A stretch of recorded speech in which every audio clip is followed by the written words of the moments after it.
من يهد الله فلا مضل له ومن يضلل فلا هادي له وأشهد أن لا إله إلا الله وأشهد أن محمدا عبده ورسوله فإن خير الحديث كتاب الله وخير الهدي هدي محمد صلى الله عليه وسلم وشر الأمور محدثاتها وكل محدثة بدعة وكل بدعة ضلالة وكل ضلالة في النار.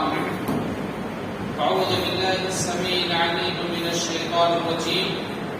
يوم نقول لجهنم هل امتلأت وتقول هل من مزيد وأزلفت الجنة للمتقين غير بعيد هذا ما توعدون لكل أواب حفيظ من خشي الرحمن بالغيب وجاء بقلب منيب ادخلوها بسلام ذلك يوم الخلود لهم ما يشاءون فيها ولدينا مزيد.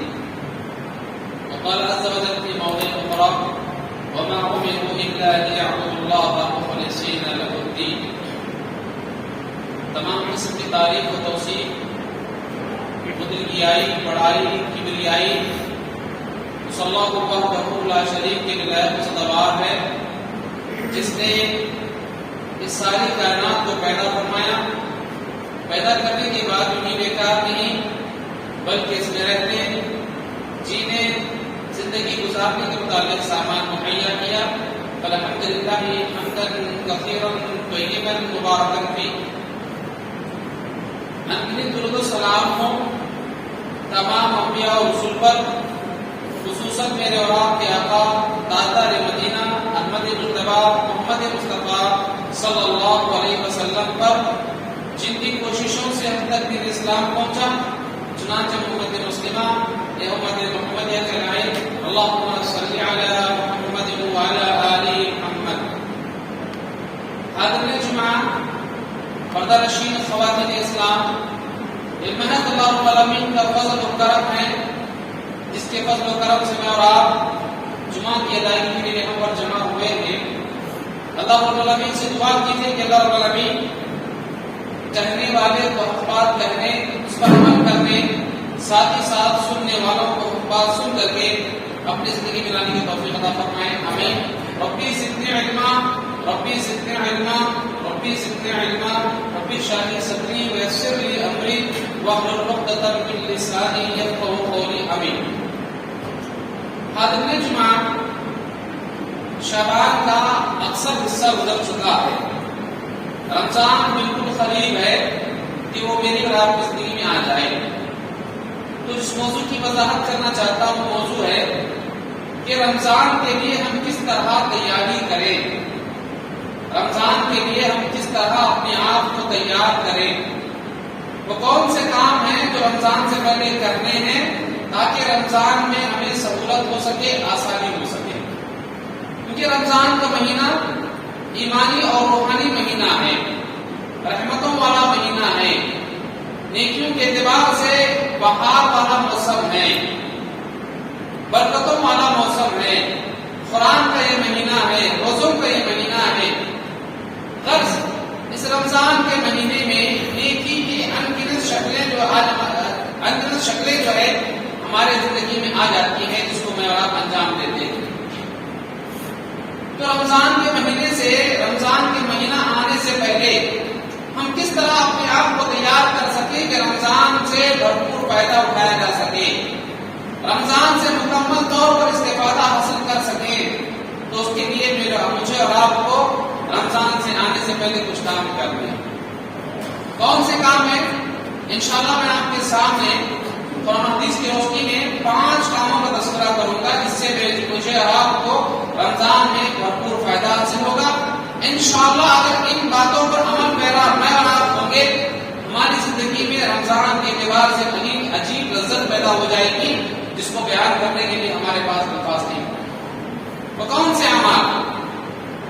محترم سامعین اکرام، اسلاف اکرام کا معاملہ یہ ہے، اللہ کے نبی صلی اللہ علیہ وسلم رمضان آنے سے پہلے اپنے آپ کو تیار کر لیتے تھے کہ رمضان میں کس طرح مجھے عبادتیں کرنی ہیں، کہ رمضان کی عبادتوں میں تھوڑا برابر بھی خلل نہ ہو، رمضان کی عبادتوں میں تھوڑی برابر بھی سستی بھرپور فائدہ اٹھایا جائے. رمضان کے ہر لمحے سے، رمضان کے ہر مہینے کے ہر لمحے اور ہر سیکنڈ سے ایک بندہ مومن ایمان والا آدمی لطف اندوز ہوتا ہے، اس سے فائدہ اٹھاتا ہے ایمانی اعتبار سے اور روحانی اعتبار سے.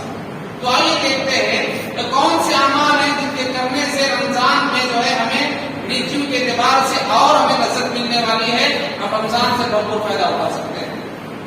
سب سے پہلا عمل نیتوں کی اصلاح ہے کہ آدمی رمضان آنے سے پہلے اپنی نیتوں کی اصلاح کر لے، اپنی نیتوں کو ٹھیک کر لے. جیسا کہ اللہ رب العالمین نے فرمایا وَمَا أُمِرُوا إِلَّا لِيَعْبُدُوا اللَّهَ مُخْلِصِينَ لَهُ الدِّينَ، کہ انہیں حکم دیا گیا ہے کہ دین کے لیے خالص ہو کر کے کام کریں. جو اعمال انشاءاللہ ہم رمضان میں کریں گے، چاہے وہ اجتماعی شکل میں ہو یا انفرادی شکل میں ہو، چاہے دنیا کے سامنے ہو یا اکیلے میں کرے، یا دن کے اجالے میں کرے یا رات کی تنہائی میں یا رات کے اندھیرے میں کرے، اس کے لیے میری اور آپ کی نیت خالص ہونی چاہیے کہ وہ عمل صرف اور صرف اللہ رب العالمین کے لیے ہونی چاہیے. وہ عمل صرف اور صرف اللہ کو راضی کرنے کے لیے ہونی چاہیے، اللہ کی خوشنودی حاصل کرنے کے لیے ہونی چاہیے. چاہے وہ ہماری مالی عبادت ہو، چاہے ہماری بدنی عبادت ہو، کسی بھی طرح کی عبادت کیوں نہ ہو، اس عبادت کا مقصود کیا ہونی چاہیے کہ اللہ رب العالمین کی رضامندی حاصل کرے، اللہ رب العالمین کی خوشنودی حاصل کرے. یہی اخلاص کا مفہوم ہے. اور سب سے بڑی بات، ہم رمضان میں جو عبادتیں کرتے ہیں، چاہے رمضان میں روزوں کا اہتمام کریں، نمازوں کا اہتمام کریں، صدقہ و خیرات کا اہتمام کریں، یا جو زکات کا اہتمام کریں، جتنی بھی عبادتیں ہم کرتے ہیں وہ عبادتوں کے تعلق سے ہماری کوشش یہ ہونی چاہیے کہ وہ عبادت احسان کے درجے میں ہونی چاہیے. احسان کے درجے میں کیا مطلب ہے؟ اللہ کے نبی صلی اللہ علیہ وسلم فرماتے ہیں کہ احسان کا مطلب اور مفہوم یہ ہے واعبد، گویا کہ اللہ کی عبادت تم ایسے کرو جیسا کہ تم اللہ رب العالمین کو دیکھ رہے ہو. اگر یہ اتفاق نہیں پیدا ہو سکتا ہے تو یہ پیدا کرو کہ اللہ رب العالمین تمہیں دیکھ رہا ہے. اللہ، یہی اخلاص کا مفہوم ہے. یہی احسان کا معنی ہے کہ آدمی جو بھی عبادت کرے اللہ کو حاضر و ناظر جانتے ہوئے کہ اللہ رب العالمین مجھے دیکھ رہا ہے، اور ایک عبادت میں صرف اللہ کے لیے کر رہا ہوں، کسی اور کے لیے نہیں، شہرت پانے کے لیے، لوگوں میں نام نمود کے لیے یا کچھ اور کے لیے نہیں، بلکہ صرف اللہ کی رضامندی حاصل کرنے کے لیے کام کر رہا ہوں. کہ بچہ احسان کا معاملہ ہماری زندگی میں چاہیے. جو بھی نیکی ہم کریں، چھوٹی سے چھوٹی کیوں نہ ہو، بڑی سے بڑی کیوں نہ ہو، وہ نیکی اس نیکی کے تعلق سے ہماری کوشش یہ ہونی چاہیے کہ وہ نیکی احسان کی درجے تک پہنچ جائے. تو پہلا عمل یہ ہے کہ آدمی اپنی نیتوں کی اصلاح کرے، اور نیتوں کی اصلاح کے ساتھ ساتھ دل کی اصلاح. دل کی اصلاح کی دل چاہتا ہے دنیا داری، دل چاہتا ہے کہ عیاشی کرے، دل چاہتا ہے کہ آرام کرے، دل چاہتا ہے کہ راحت ملے، مگر رمضان کی حد تک دل کی بات کو نہ مانے بلکہ دل کو اپنا بنا لے. ایک مومن والا دل بنا، ایمان والا دل بنا لے کہ دل کو اسی بات میں خوشی حاصل ہو جس بات میں اللہ کے رسول کو خوشی حاصل ہوتی ہو. دل کو صرف اور صرف اللہ رب العالمین کی عبادت میں خوشی حاصل ہو، ایسا دل بنانا چاہیے. بخاری شریف کی ایک روایت ہے، اللہ کے نبی صلی اللہ علیہ وسلم فرماتے ہیں کہ لوگوں یاد رکھو، جسم میں ایک ٹکڑا ہے، اگر وہ سیدھا ہو جائے تو سارا بدن صحیح رہتا ہے، اگر وہ بگڑ جائے تو سارا بدن بگڑ جاتا ہے، سارا بدن بگڑ جاتا ہے، سارا جسم بگڑ جاتا ہے. فرماتے ہیں وہی قلب، وہ انسان کا دل ہے. اگر انسان کا دل صحیح سالم ہے، اگر انسان کا دل اچھا ہے، اچھائیوں کو چاہتا ہے، اچھائیوں کو قبول کرتا ہے، نیکیوں کی کرنے کے تعلق سے رغبت رکھتا ہے، تو قابل مبارکباد وہ دل ہے. تو رمضان آنے سے پہلے نیتوں کی اصلاح کرنی چاہیے اور اپنے دل کی بھی اصلاح کرنی چاہیے کہ اس ناحیے سے کہ ہم جو بھی اعمال کریں، جو بھی عبادت کریں، وہ صرف اور صرف اللہ کے لیے کریں، کسی اور کے لیے نہیں، دنیا کے لیے نہیں، شہرت کے لیے نہیں، بلکہ اللہ کو راضی کرنے کے لیے کریں. یہ دل اور نیت کی اصلاح کا معاملہ ہے. دوسرا عمل یہ ہے کہ شکریہ ادا کریں جس کا رمضان کے ملنے کا، رمضان جیسی انمول نعمت کو ملنے کا جو ہے اللہ رب العالمین کا شکریہ ادا کریں. شکر نعمت کا سب سے پہلا درجہ ہے کہ عرفان نعمت کے نعمت کو پہچانا جائے کہ کون سی نعمت ہم کو ملی ہوئی ہے. یہ رمضان جو نعمت ہم کو ملی، رمضان کا مہینہ جو ملا ہوا ہے، یہ معمولی نعمت نہیں ہے، ایک انمول نعمت ہے، اس کا کوئی مول نہیں ہے. اللہ رب العالمین قرآن مجید میں فرماتے ہیں وَإِذْ تَعَذَّنَ رَبُّكُمْ لَئِن شَكَرْتُمْ لَأَزِيدَنَّكُمْ وَإِن كَفَرْتُمْ إِنَّ عَذَابِي لَشَدِيدٌ، کہا اللہ رب العالمین نے کہ اگر تم شکریہ بجا لاؤ گے تمہیں اور دیا جائے گا، مزید دیا جائے گا. وَإِن كَفَرْتُمْ، اگر تم ناشکری کرو گے، اگر تم ناشکری کرو گے، اللہ رب العالمین کی نعمتوں کا شکریہ ادا کرنے کے بجائے ناشکری کرو گے، یاد رکھو ان عذاب لشدید، کہ اللہ رب العالمین کا عذاب بڑا سخت ہے. تو اس معنی میں عرفان نعمت کا مفہوم یہ ہے کہ نعمت کا صحیح استعمال کیا جائے. جو نعمتیں اللہ رب العالمین نے مجھے اور آپ کو دی ہے، سب سے پہلے ان نعمتوں کو پہچانے، ان نعمتوں کا صحیح استعمال کرے. شکرانہ نعمت کا پہلا درجہ ہے. اور جہاں شکریہ انسان کا اپنی زبان سے ادا ہوتا ہے کہ آدمی شکریہ ادا کرتا ہے، وہیں آدمی اس نعمت کا صحیح استعمال کر کے عملی طور پر اللہ رب العالمین کا شکریہ ادا کرتا ہے. اگر اللہ رب العالمین نے مجھے اور آپ کو صحت دی ہے، اس صحت کا صحیح استعمال کیا جائے. اللہ رب العالمین نے مجھے اور آپ کو علم دیا ہے، اس علم کا صحیح استعمال کیا جائے. اللہ رب العالمین نے مجھے اور آپ کو جوانی دی ہے، اس جوانی کو جو ہے بھرپور اللہ رب العالمین کی راہ میں استعمال کیا جائے. تو اللہ رب العالمین کی نعمتوں کو پہچان کر کے اللہ رب العالمین نے جو نعمتیں دی ہیں ان نعمتوں کا صحیح استعمال کرنا شکرانہ نعمت کا پہلا درجہ ہے. پہلے ان نعمتوں کو پہچانیے، پہلے ان نعمتوں کو جانیے کہ کون کون سی نعمت اللہ رب العالمین نے مجھے دی ہے، ان نعمتوں کو صحیح استعمال کریں. اس کے علاوہ رمضان کا مہینہ ہے، جس ناحیے سے دیکھیے کتنے ایسے بزرگ لوگ ہیں جو اپنے بڑھاپے کی وجہ سے رمضان میں عبادتوں کا اہتمام نہیں کر پاتے ہیں. کتنے ایسے کمزور لوگ ہیں جو رمضان کی وجہ سے جو ہے تو عبادتوں میں جو ہے دل لگی نہیں لگا سکتے. اور کتنے ایسے بیمار ہیں جو اسپتالوں میں پڑے ہوئے ہیں، جو زیر علاج ہے، زندگی اور موت کی لڑائی لڑ رہے ہیں. وہ اپنی بیماری کی وجہ سے نہ رمضان میں روزے رکھ سکتے ہیں، نہ قیام اللیل کا اہتمام کر سکتے ہیں، نہ قرآن مجید کو پڑھ سکتے ہیں. ان لوگوں کو دیکھ کر کے اپنی نعمت کا احساس لا کر کے آدمی اللہ رب العالمین کی دی ہوئی نعمتوں کا صحیح استعمال کرے. یہ شکر نعمت کا پہلا درجہ ہے. تو دوسرا معاملہ یہ ہوا کہ آدمی شکریہ بجا لانے کے لیے اللہ رب العالمین کی دی ہوئی نعمتوں کو پہچانے، ان نعمتوں کو صحیح استعمال کرے. یہ جو ہے شکریہ کا پہلا درجہ ہے، اللہ رب العالمین کا شکریہ بجا لانے کا پہلا درجہ ہے.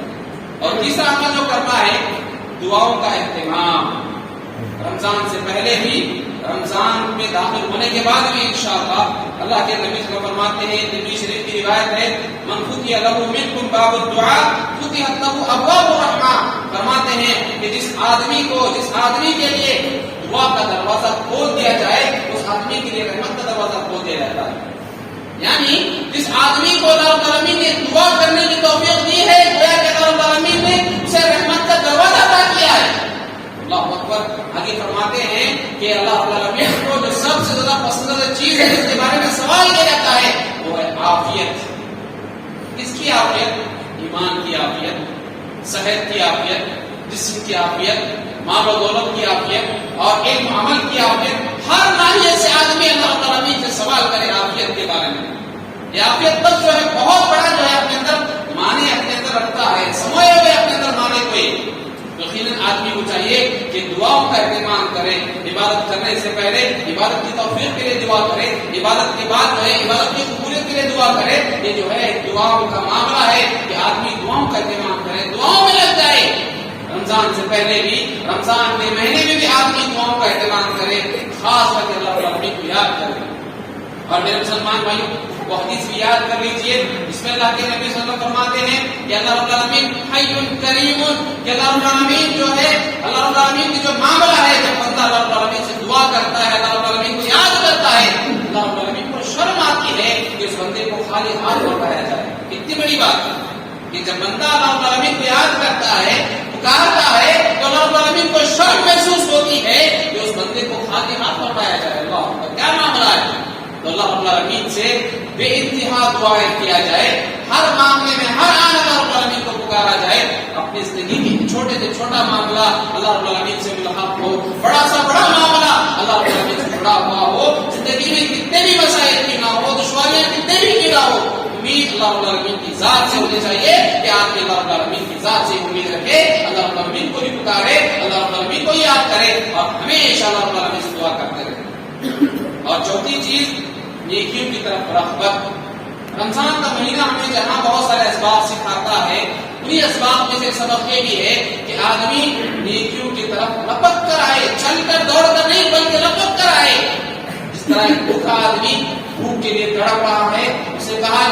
وہاں جگہ کھانا مل رہا ہے، جس طرح لپک کر جاتا ہے وہ آدمی بھوکا آدمی، اس سے کہیں زیادہ ایک بندہ مومن رمضان کے مہینے میں نیکیوں کی طرف رکھ کے اپنے آپ کو، اپنی مصروفیات کو بالائے طاق رکھے، اپنی مصروفیات کو کم کرے اور نیکی کی طرف زیادہ رغبت کرے، اور نیکیوں کی طرف زیادہ رغبت کرے اس معنی میں کہ اس کے کاروبار، اس کے معاملات نیکیوں کے معاملے میں جو ہے نیکیوں کے معاملے میں خلل نہ پیدا کرے، کہ آدمی بالکل اللہ کے لیے خالص ہو کر کے، اللہ کے لیے خالص ہو کر کے نیکیوں کو انجام دے، نیکیوں کی طرف زیادہ رغبت کرے، کیونکہ مہینہ دنیاوی اعتبار سے نہیں ہے بلکہ اخروی اعتبار سے بڑا ہی اہمیت کا حامل ہے۔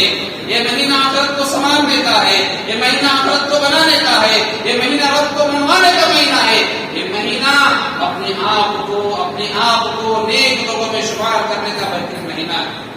امام ازہری رحمۃ اللہ علیہ ایک تابعی گزرے ہیں، وہ فرماتے ہیں انما قراءۃ القرآن و اطعام الطعام، کہ رمضان کے مہینے میں دو ہی کام کیے جائیں، کون سے؟ قراءۃ القرآن، یہ قرآن پڑھنے کا اہتمام کیا جائے، تلاوت قرآن کا اہتمام کیا جائے، و اطعام الطعام، کھانے کا اہتمام کیا جائے، بھوکے لوگوں کے لیے کھانے کا انتظام کیا جائے، یہ دو ہی کام کے لیے رمضان کا مہینہ گویا امام ازہری رحمۃ اللہ علیہ اپنی زندگی میں کیا کرتے تھے کام؟ تلاوت قرآن مجید میں اپنے آپ کو مصروف رکھتے تھے اور جو ہے بھوکوں کے لیے کھانے کا انتظام کیا کرتے تھے، روزے داروں کے لیے کھانے کا انتظام کیا کرتے تھے، محتاجوں کے لیے، بیماروں کے لیے، بے کسوں کے لیے جو ہے کھانے کا انتظام کیا کرتے تھے امام ازہری رحمۃ اللہ علیہ۔ کہ آدمی قرآن مجید کو لازم پکڑے، اس مہینے میں قرآن مجید کو پڑھے، سمجھے، غور و فکر سے پڑھے، تدبر کرے، یہ سوچے کہ قرآن مجید مجھ سے کیا چاہتا ہے، قرآن مجید مجھ سے کیا بولتا ہے، قرآن مجید ہم سے کیا فرماتا ہے، یہ ساری چیزیں غور و فکر کرنے کی ہے۔ اسی لیے رمضان کے مہینے کو قرآن کا مہینہ کہا جاتا ہے۔ تو ان دنوں میں اس رمضان کے مہینے میں جو اعمال کرنا ہے اس میں سے ایک چیز یہ ہے کہ آدمی قرآن مجید کو لازم پکڑے، کم از کم ایک مرتبہ پورے مہینے میں قرآن مجید کو پڑھے، تلاوت کرے اور کوشش کرے کہ اس کی آیتوں کو سمجھے، ترجمے کے ساتھ پڑھے، تفسیر کے ساتھ پڑھے، معلوم نہیں ہو رہا ہے علماء کرام سے رابطہ کرے، ان سے پوچھے کہ اس کا مفہوم کیا ہے، اس کا معنی کیا ہے، اس کا مطلب کیا ہے، سمجھنے کی کوشش کرے۔ صحابہ کرام رضی اللہ علیہم اجمعین کا کیا معاملہ تھا؟ اللہ کے نبی صلی اللہ علیہ وسلم سے جو ہے 10 آیتیں سیکھ کر جاتے تھے، جب تک ان 10 آیتوں پر عمل پیرا نہیں ہوتے تھے دوبارہ سیکھنے کے لیے اللہ کے نبی صلی اللہ علیہ وسلم کے پاس دوبارہ لوٹ کر نہیں آتے۔ یہ معاملہ ہونے چاہیے، یہ بات ہونی چاہیے۔ اور ایک بات یاد رکھیے میرے مسلمان بھائیوں، تلاوت قرآن مجید کا مطلب یہ نہیں ہے کہ آدمی شروع سے آخر تک پڑھ لے اور سمجھے نہیں، بلکہ قرآن مجید کو سمجھ کر پڑھنا ہے۔ قرآن مجید کو پڑھنے میں ایک عجیب مٹھاس ہے، قرآن مجید کو پڑھنے میں لذت ہے، ایک وہی آدمی محسوس کرتا ہے جس آدمی کو قرآن مجید سے محبت ہے، اور جو آدمی قرآن مجید کو ترجمے کے ساتھ یا تفسیر کے ساتھ یا اس کے مفہوم کے ساتھ پڑھتا ہے وہی آدمی سمجھتا ہے کہ قرآن مجید کو پڑھنے میں کیا مٹھاس پائی جاتی ہے۔ تو یقیناً کہ رمضان میں کرنے کے کاموں میں سے ایک کام یہ ہے کہ آدمی قرآن مجید کی تلاوت کو لازم پکڑے۔ اور 5واں کام مسجدوں کو آباد کرنا، مسجدوں کو آباد کرنا۔ اللہ کے نبی صلی اللہ علیہ وسلم فرماتے ہیں احب البلاد الى اللہ مساجدها وابغض البلاد الى اللہ اسواقها۔ مسلم شریف کی روایت ہے، اللہ کے نبی صلی اللہ علیہ وسلم فرماتے ہیں کہ اللہ رب العالمین کے نزدیک اس سرزمین میں سب سے زیادہ اگر کوئی پسندیدہ جگہ ہے وہ اللہ کی مسجدیں ہیں جہاں اللہ رب العالمین کی عبادت کی جاتی ہے۔ اگر کوئی مقبوض ہے، سب سے زیادہ ناپسندیدہ کوئی جگہ ہے وہ بازار ہے، جہاں پر خرید و فروخت کا معاملہ ہوتا ہے، جہاں دنیا داری ہوتی ہے، جہاں دھوکہ ہوتا ہے، جہاں جھوٹ ہوتا ہے، جہاں چوری ہوتی ہے۔ اللہ رب العالمین کے نافرمانے والے کا نافرمانی کو، اللہ رب العالمین کی نافرمانی کے سارے کام واپس کیے جاتے ہیں۔ تو رمضان کی آمد سے پہلے ہماری کوشش یہ ہونی چاہیے کہ ہم مسجدوں کو آباد کریں۔ ترمذی شریف کی روایت ہے، اللہ کے نبی صلی اللہ علیہ وسلم فرماتے ہیں جو آدمی 40 دن کی نماز تکبیر اولیٰ کے ساتھ پڑھتا ہے، تکبیر اولیٰ یعنی امام صاحب جو نماز شروع کرنے کے لیے اللہ اکبر کہتے ہیں اس کے تکبیر اولیٰ کہتے ہیں۔ 40 دن جو آدمی 40 دن کی نمازیں جو آدمی تکبیر اولیٰ کے ساتھ پڑھتا ہے، اللہ کے نبی صلی اللہ علیہ وسلم فرماتے ہیں اس آدمی کو 2 بار آتے ہیں، دو براتیں ہیں، یعنی اس کے لیے جو ہے دو چیزوں کی بے نیازی ہے. سب سے پہلے فرماتے ہیں برات من النار، وہ آدمی اپنے آپ کو جہنم سے آزاد کرتا ہے، وہ آدمی اپنے آپ کو سب سے پہلے جہنم سے آزاد کرتا ہے. پھر فرماتے ہیں براءۃ من النفاق، دوسرا عمل یہ ہے کہ وہ آدمی اپنے آپ کو نفاق سے پاک کر لیتا ہے. اللہ اکبر، کتنی بڑی بات ہے. جو آدمی 40 دن مسلسل 40 دن لگاتار 40 دن کی نمازیں تکبیر اولیٰ کے ساتھ پڑھتا ہے، اس کے لیے بتائی گئی کہ دو براتیں ہیں. پہلی برات یہ ہے کہ وہ آدمی جہنم سے آزاد ہو جاتا ہے، نار سے آزاد ہو جاتا ہے. دوسرا ہے کہ آدمی نفاق سے اپنے آپ کو پاک کرتا ہے. کتنا بڑا عمل ہے، کتنا بڑا معاملہ ہے، کتنی بڑی خوشخبری ہے. ہم میں سے ہر شخص کی کوشش ہونی چاہیے کہ ہم انشاءاللہ رمضان سے پہلے اس عمل کو شروع کریں. کوشش کریں کہ ہماری 40 دن کی نمازیں تکبیر اولیٰ کے ساتھ نہ چھوٹنے پائیں. ہماری کوشش یہ ہونی چاہیے کہ ہر نماز کو انشاءاللہ ہم تکبیر اولیٰ کے ساتھ پڑھیں گے یا تکبیر تحریمہ کے ساتھ پڑھیں گے. امام جو ہے سید ابن مسیب رحمۃ اللہ علیہ مشہور تابعی گزرے ہیں، تو فرماتے ہیں کہ میں نے 40 سال ایسے وقت گزارے، ایسے اوقات گزارے، 40 سال میں نے ایسے اوقات گزارے ہیں جب مؤذن اذان دے رہا ہوتا ہے میں مسجد میں ہوتا ہے. کتنے دن؟ 40 دن میں نے 40 سال ایسے گزارے ہیں جب جو مؤذن اذان دے رہا ہوتا تھا میں مسجد میں بیٹھا ہوتا تھا کہ میرے سامنے اذانیں ہوتی تھی. 40 سال میں نے اپنے عمر کیسے گزارے. پھر فرماتے ہیں اللہ یہ کہ میں کہیں سفر پر گیا ہوں، اللہ یہ کہ میں بیمار رہا ہوں، اس وقت میں حاضر نہیں کیا ہوں. اللہ اکبر. یہ معاملہ سید ابن مسیب امام سید التابعین رحمۃ اللہ علیہ کا ہے کہ میرے اور آپ کے لیے اسوہ اور نمونہ ہے کہ میں اور آپ اس چیز کو اپنائیں. تو میرے مسلمان بھائیوں، یہ 5 چیزیں میں نے آپ کے سامنے بتائی ہیں کہ رمضان آنے سے پہلے ہم اپنے گھر اپنے دل کی اصلاح کریں. جس طرح کہ ایک آدمی ہوتا ہے کسی مہمان کے آنے سے پہلے اپنے گھر کو پاک صاف کرتا ہے، اپنے گھر کو رنگین کرتا ہے، اپنے گھر کو دھوتا ہے، اسی طرح مجھے اور آپ کو اپنے دل کو دھونا ہے، اپنے دل کو پاک و صاف کرنا ہے، اپنے دل سے دنیا داری کو نکالنا ہے، اپنے دل میں دینداری کو ڈالنا ہے کہ رمضان آ رہا ہے، مقدس مہینہ آ رہا ہے. ہم اس مہینے میں بھرپور اچھائیاں کریں گے، نیکیاں کریں گے، بھلائی کریں گے. ہو سکتا ہے سال بھر ہم نے 11 مہینے ہم نے اللہ رب العالمین کو ناراض کرنے والے کام کیے ہوں گے، اللہ رب العالمین کو ناخوش کرنے والے کام کیے ہوں گے. انشاءاللہ ہم کوشش کریں گے اس مہینے، اس ایک مہینے میں اللہ رب العالمین کو راضی کریں. اور دوسرا عمل یہ ہے کہ اپنے دلوں کی اصلاح اس معنی میں کہ آدمی عمل کرنے کے ساتھ بھی جو ہے عمل کرنے کے ساتھ بھی جو ہے اس کا اجر چاہتا ہے، اس کی جو ہے اجرت چاہتا ہے، اس کا بدلہ چاہتا ہے. مگر میں اور آپ نیکیاں اللہ رب العالمین کے لیے اجرت کے بغیر شہرت کے بغیر کسی اور بدلے کی امید کے بغیر نیکیاں کریں، صرف اور صرف اللہ کے لیے کریں کہ نیکیاں جو ہم کر رہے ہیں اللہ رب العالمین کے لیے کریں. اور تیسرا عمل جو ہے اللہ رب العالمین کا شکریہ ادا کریں. شکریہ اس معنی میں کہ اللہ رب العالمین کی دی ہوئی نعمت کا صحیح استعمال کریں، اللہ رب العالمین کی دی ہوئی نعمت کو پہچانے، اس کا صحیح استعمال کرے. شکریہ کا معاملہ ہے. اور اس کے بعد جو ہے نیکی کی طرف لپک کر آئیں، نیکی کی طرف رغبت کرے، نیکیوں کا اہتمام کرے، حد سے زیادہ نیکیوں کا اہتمام کرے. قرآن مجید کو پڑھے، اپنے بچوں کے ساتھ بیٹھ کر پڑھے، اپنے گھر والوں کے ساتھ بیٹھ کر پڑھے، اپنے بچوں کو بٹھا کر کے ایک سورے کو جو ہے ترجمے کے ساتھ پڑھے، تفسیر کے ساتھ پڑھے. کسی کو اردو زبان آتی ہے اردو کی تفسیر کا جو ہے گھر میں اہتمام کرے، انگریزی زبان آتی ہے انگریزی کی تفسیر کا اہتمام کرے. دنیا کی ہر زبان میں الحمدللہ قرآن مجید ترجمے کے ساتھ موجود ہے، تفسیر کے ساتھ موجود ہے. یہ مہینہ ہمیں قرآن سے جوڑنے والا مہینہ ہے، قرآن میں منہمک ہونے والا مہینہ ہے، اور قرآن کو پڑھنے سمجھنے کا مہینہ ہے. ہماری کوشش یہ ہونی چاہیے. اور اس کے علاوہ جو ہے آخری معاملہ ہے مسجدوں کو آباد کرنے والا معاملہ. مسجدوں کو آباد کرنے والا معاملہ یہ نہیں کہ آدمی مسجد میں ہی جو ہے سو جائے، مسجد میں ہی کھانا پینا کرے، مسجد میں ہی دنیا داری نہیں، بلکہ مسجد میں ہونے والے اعمال، نمازوں کا اہتمام کرے، سنن نوافل کا اہتمام کرے، تلاوت قرآن مجید کا اہتمام کرے.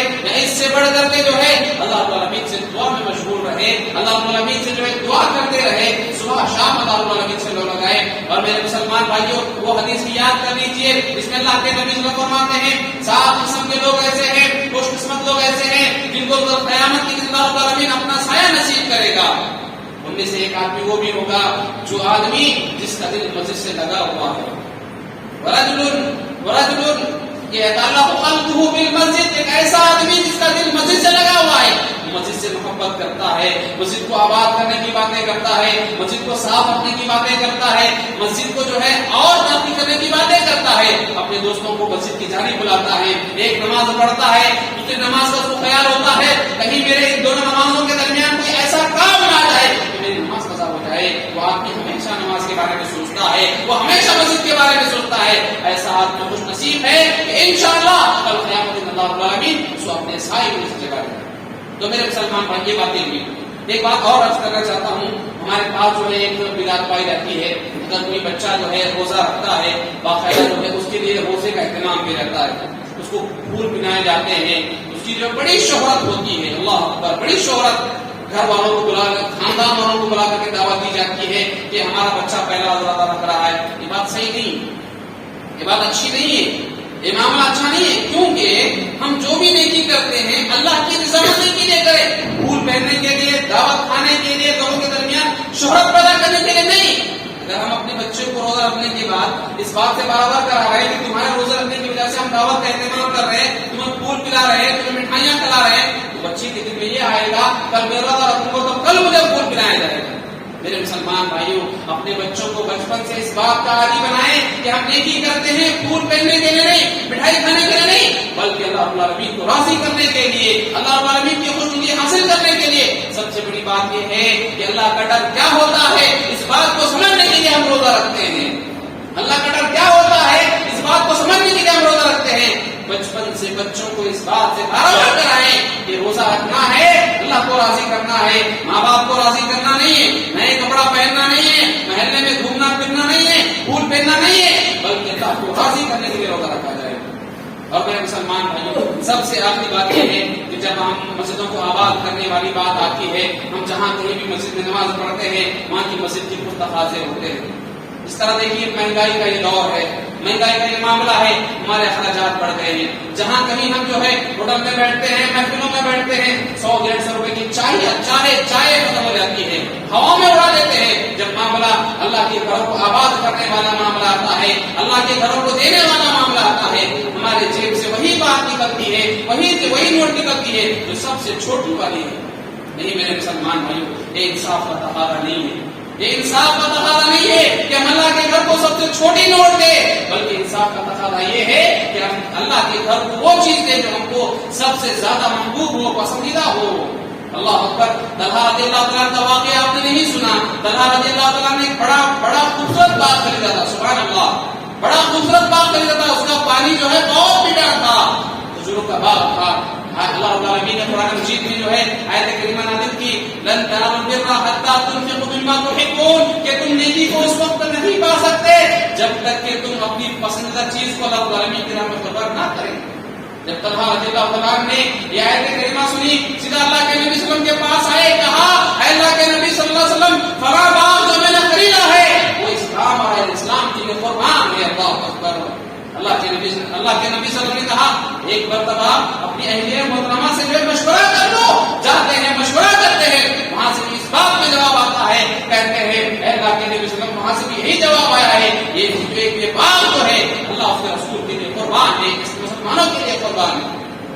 یقیناً یہ سوچ, یہ جذبہ میرا اور آپ کا اسلام کے لیے ہونی چاہیے. اور سب سے بڑھ کر کے میرے مسلمان بھائیوں, گرمی کا یہ مہینہ ہے, گرمی کا یہ موسم ہے, اس طرح ہمیں پیاس محسوس ہوتی ہے, اسی طرح دیگر جانوروں کو بھی پیاس محسوس ہوتی ہے. پرندے ہیں, چرند ہیں, نہ جانے کہاں پانی پیئیں گے. اپنے گھروں کے باہر جو ہے, اپنے گھروں کے اوپری حصوں میں پرندوں کے لیے پانی کا انتظام کیجیے. اللہ رب العالمین سے دعا کیجیے, اللہ رب العالمین مجھے اور آپ کو نیک اور بننے کی توفیق عطا فرمائے. اللہ رب العالمین ہماری اچھائیوں, ہماری بھلائیوں, ہماری نیکیوں کو قبول فرمائے. اللہ رب العالمین ہماری پریشانی, دشواری, مصیبت, بیماری کو دور فرمائے. اللہ رب العالمین ہمیں جو بے روزگار ہے ان کی روزی روٹی کا انتظام فرما دے, ان کو حلال کھانے, حلال کمانے, حلال شروع کرنے کی توفیق عطا فرما. اللہ رب العالمین ہم تمام کو نیک اور کرنے کی توفیق عطا فرما. اللہ رب العالمین ہم تمام کو نیکیاں کرنے کی توفیق عطا فرما. نیکیاں کرنے کے ساتھ ساتھ اخلاص و ملائیت کے ساتھ نیکی کرنے کی توفیق عطا فرما. اللہ رب العالمین جو ہمیں بیمار ہیں ان کو شفا عاجلہ کاملہ عطا فرما, ان کو صحت کاملہ عطا فرما. اللہ رب العالمین جلد از جلد شفا یاب ہونے کی توفیق عطا فرما. اللہ رب العالمین جو بھی مسلمان کسی بھی طرح کی پریشانی میں, دشواری میں, مصیبت میں مبتلا ہے, اللہ رب العالمین تیری رحمت کا واسطہ دے کر کے تجھ سے سوال کرتے ہیں ان کی پریشانی کو, دشواری کو, بیماری کو دور فرما. ان پر رحم و کرم کا معاملہ فرما. اللہ رب العالمین ہمارے بزرگوں پر رحم و کرم کا معاملہ فرما, ہمارے ماں باپ پر رحم و کرم کا معاملہ فرما, ہمارے فرما, ہمارے نوجوانوں پر رحم کرم کا معاملہ فرما, ہمارے بچوں پر رحم کرم کا معاملہ فرما, ہمارے خواتین پر رحم کرم کا معاملہ فرما. اللہ رب العالمین ہمارے ماں باپ پر رحم کرم کا معاملہ فرما. اللہ رب العالمین جو ہم نے بے اولاد ہیں ان کو نیک اور صالح جوڑا عطا فرما, نیک اور صالح جو ہے اولاد عطا فرما, خوبصورت اور خوبصورت اولاد عطا فرما. اللہ رب العالمین ان کی گودوں کو ہری بھری کر دے. اللہ رب العالمین ہمارے نیک تمنا کو پورا فرما, جائز تمنا کو پورا فرما. اللہ رب العالمین ہمیں صحیح معنی میں اس سے ڈرتا ہوا زندگی گزارنے کی توفیق عطا فرما. اللہ رب العالمین ہماری خواتین پر رحم کرم کا معاملہ فرما. اللہ رب العالمین ہماری بہن بیٹیوں پر رحم کرم کا معاملہ فرما. اللہ رب العالمین ہمارے نوجوانوں پر رحم کرم کا معاملہ فرما. آمین. واخر الحمد للہ رب العالمین.